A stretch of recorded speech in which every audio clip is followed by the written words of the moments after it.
जय हिंद जय भारत। मैं देवेंद्र सिंह राठौड़ और अभी जो एक खास गर्म मुद्दा है अग्निपथ वर्सेज अग्निवीर, तो उससे रिलेटेड हमारे जो कुछ हमारे गेस्ट हैं उनसे मैं जानना चाहूँगा कि उनके क्या विचार है, वो क्या समझते हैं। तो गुप्ता जी, सबसे पहले तो मैं धन्यवाद कहूँगा आपका कि आपने अपना समय निकाला यहाँ पे। अग्निवीर और अग्निपथ जानते हो इसके बारे में, स्कीम क्या कैसी है ये?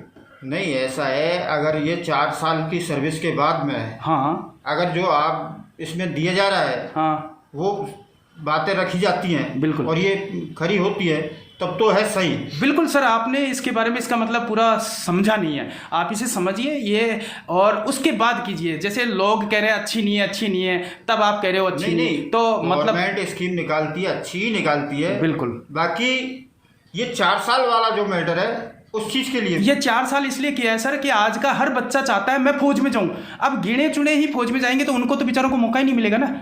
हर बच्चे को मौका मिले, हर बच्चा देश की रक्षा के लिए आगे जाए, वर्दी पहने, इसके लिए। तो मैं आपसे जानना चाहूंगा, आप समर्थन में हो अगर या विरोध में? तो मैं उसके समर्थन में हूँ। Thank you sir, thank you. और अभी हमारे जो नेक्स्ट गेस्ट हैं महावीर सिंह जी, कैसे हो सर? बढ़िया। सर, ये जो अग्निवीर और अग्निपथ है, इस स्कीम का आप समर्थन करते हो या विरोध करते हो? मैं इसका समर्थन करता हूँ। समर्थन करते हो सर, क्यों? जैसे कि बहुत सा विरोध हो रहा है, आप समर्थन क्यों कर रहे हो? क्योंकि ये हमारे देश की सुरक्षा के लिए बहुत ज़रूरी है। प्रेजेंट एज में हमारे देश में जो एवरेज एज है सैनिकों की वो लगभग 32-33 है। बिल्कुल सर। और ऐसा करने से 4 साल की करने से देश की जो सेना की जो एवरेज आयु है वो 24 से 25 साल हो जाएगी। बिल्कुल सर, तो दुनिया में सबसे हमारी यंगेस्ट आर्मी होगी। बहुत ही शानदार। बिल्कुल सर। फर्स्ट तो ये है। Okay sir. दूसरा, ज़्यादा से ज़्यादा युवाओं को फौज में जाने का मौका मिलेगा।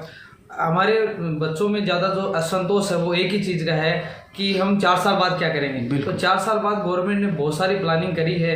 अर्धसैनिक बल है, उनमें आप जा सकते हो। स्टेट गवर्नमेंट की राजस्थान पुलिस है या और कोई दिल्ली पुलिस है, उनमें आप जॉब कर सकते हो। उनमें फर्स्ट प्रायोरिटी उनको दी जाएगी। और भी बहुत सारी प्राइवेट सेक्टर में, कॉरपोरेट सेक्टर में भी बातें टाई अप हुआ है। रिलायंस से है, अडानी से है, महिंद्रा से है, उनसे भी बातें चल रही है। तो ये कुल मिला के हमारे देश की सुरक्षा के लिए बहुत बढ़िया है। तो आप इसका समर्थन करते हो? बिल्कुल, मैं पूरी तरह समर्थन। Thank you sir. साथ ही हमारे जो अगले मेहमान हैं भगवान सिंह जी, कैसे हो सर? नमस्ते सर, बहुत बढ़िया है। बहुत बढ़िया सर। तो सर, मैं आपका विचार जानना चाहता हूँ, जो ये स्कीम है अग्निपथ और अग्निवीर, इसके बारे में आपके क्या विचार हैं? ये ठीक नहीं है जवानों के लिए। जवानों, जो हमारे युवा है, बिल्कुल सर, ये 4 साल के बोले कि हम 4 साल टूर ऑफ ड्यूटी करवाएंगे, बिल्कुल। उसके बाद में हम प्राइवेट सेक्टर में भेजेंगे। प्राइवेट सेक्टर में जाके यहाँ जैसे हम नहीं, वो नहीं भेजेंगे सर। वो बोले ना 10% हम कोटा देंगे। वो तो सरकारी नौकरियों में। हाँ, सरकारी नौकरियों में तो बोल बिल्कुल भी सरकारी नौकरी 10% कोटा देंगे। हाँ। 10% से क्या होगा? हाँ। जैसे मान लो आप फर्स्ट साल 46,000 भर्ती कर रहे हो, बिल्कुल। उनको 4 साल बाद के 34,500 रिटायरमेंट होंगे। बिल्कुल। उनको कितना 10% कितना कोटा हुआ?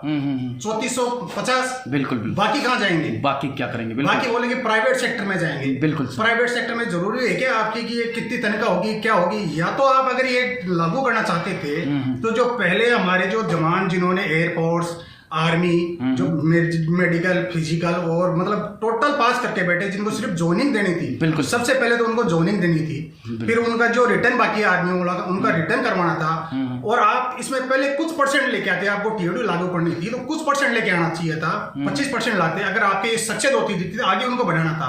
आपने डायरेक्ट की 25% रखेंगे और 75% को बाहर भेज देंगे। ये बहुत ही गलत है। बिल्कुल सर, इसका बिल्कुल समर्थन नहीं करता हूँ। बिल्कुल सही कहा आपने कि ये जो एक साथ इतना नहीं लाना चाहिए था, धीरे धीरे करके लाना चाहिए था। साथ ही उन बच्चों का क्या होगा, उनका भविष्य क्या होगा। लेकिन मैं आपको ये बताना चाह रहा हूँ कि जैसे सरकार की जिम्मेदारी ये नहीं है कि हर एक आदमी को सरकारी नौकरी दे। नहीं, ये गलत है। मैं खुद 20 साल सर्विस करके आया हूँ। बिल्कुल। ये बोल रहे हैं कि हम वहाँ नौकरी देंगे, जिनके डिस्ट्रिक्ट है वहाँ नौकरी मिलेगी।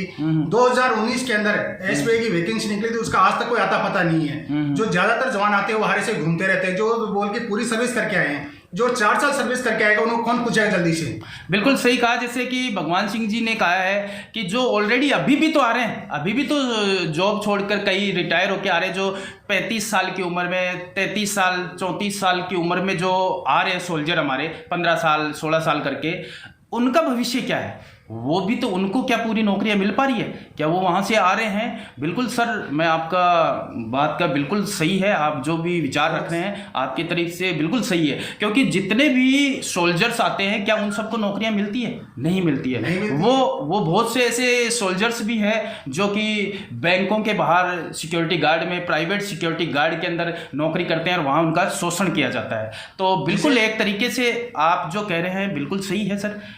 और सर जैसे हमारे जनरल वीके सिंह साहब कह रहे थे, जो पहले थल सेना के अध्यक्ष थे, बिल्कुल, वो बोले कि हाँ ये बहुत अच्छी है। अगर बहुत अच्छी तो मैं जनरल साहब से पूछना चाहता हूँ कि जब आप 62 साल फौज में नौकरी कर लिए, फिर भी आप 6 महीने के लिए बोले कि नहीं साहब मेरी एज ज्यादा लिख दी गई, कोर्ट में गए कि मेरी इस एज को कम किया जाए। जब आप इतने सी हो तो आप क्यों कोर्ट में गए? मैं ये उनसे ये पूछना चाहता हूँ जनरल साहब से। नहीं बिल्कुल सही सर, आप कोर्ट क्यों गए? लेकिन मैं आपसे ये पूछना चाह रहा हूँ कि जो ये उपद्रव हो रहे हैं, जो गाड़ियां जलाई जा रही है, जो सरकारी संपत्ति 1000 करोड़ रुपए की जो संपत्ति जला दी गई है, नष्ट कर दी गई है, उसका क्या होगा सर? उससे हम युवाओं से कहना चाहते हैं कि ऐसा उपद्रव नहीं करे, गाड़ियां नहीं जलाए, शांतिपूर्वक अपना आंदोलन करे। और मैं एक समय से कहना चाहता हूँ कि इस आंदोलन के अंदर शामिल हो और ये टीओडी लागू नहीं होना चाहिए, या तो अगर करे तो 25% पहले 25% ही करे, 75% जवानों को परमानेंट सर्विस दी जाए और धीरे धीरे अगर ये सक्सेस हो तो उसके बाद में ये दिया जाए। बिल्कुल, थैंक यू सर, आप लोगों ने इतना वक्त दिया। साथ ही हमारे अगले जो मेहमान है वो है हमारी एक बच्ची जो खुद आर्मी की तैयारी कर रही है, तो हम अभी चलते हैं। ओके, क्या नाम है बेटा आपका? मेरा नाम वंशिका है। वंशिका, आप आर्मी की तैयारी कर रहे हैं? Yes, sir. कितने दिनों से तैयारी कर रहे हैं? सर लगभग 2 साल से। 2 साल से तैयारी कर रहे हो और 2 साल में कोई भर्तियां नहीं आई, और भर्ती जैसे भी आई तो पता चला आपको कि ये टीओडी आ गया या अग्निपथ आ गई, तो क्या इसका समर्थन करते हैं या? हाँ बिल्कुल, मैं इसका सपोर्ट करती हूँ। ये इंडिया के लिए बहुत ही अच्छी चीज़ है। ओके। और आगे जाके जो हमारी आर्मी होगी वो यंग होगी, और बस गवर्नमेंट को थोड़ा गर्ल्स का भी ध्यान रखना चाहिए था। कम से कम 20-30% तो गर्ल्स के लिए भी सीट रखनी चाहिए थी। बिल्कुल बिल्कुल। तो अभी तो शुरुआत है, तो शायद नेवी के अंदर तो भर्ती आ रही है। 500 से क्या होगा, कितनी गर्ल्स तैयारी कर रही है, फिर अभी ज्वाइन करना चाहती है वो और एज हो जाएगी, फिर बाद में उनको मौका नहीं मिलेगा। तो गवर्नमेंट को थोड़ा गर्ल्स का ध्यान रखना चाहिए। बिल्कुल, थैंक यू।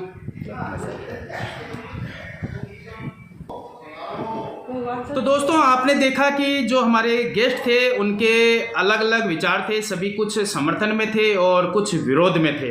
तो ऐसे ही और भी समय समय पर मैं आपके लिए लोगों के विचार लेकर आऊँगा। तो आपका क्या विचार है आप कमेंट के जरिए ज़रूर बताइए। साथ ही आपको कितनी तकलीफ हुई, इससे कितनी परेशानियाँ हुई, वो भी ज़रूर बताइए। तो मिलते हैं नेक्स्ट वीडियो में, तब तक के लिए जय Hind, good bye, take care.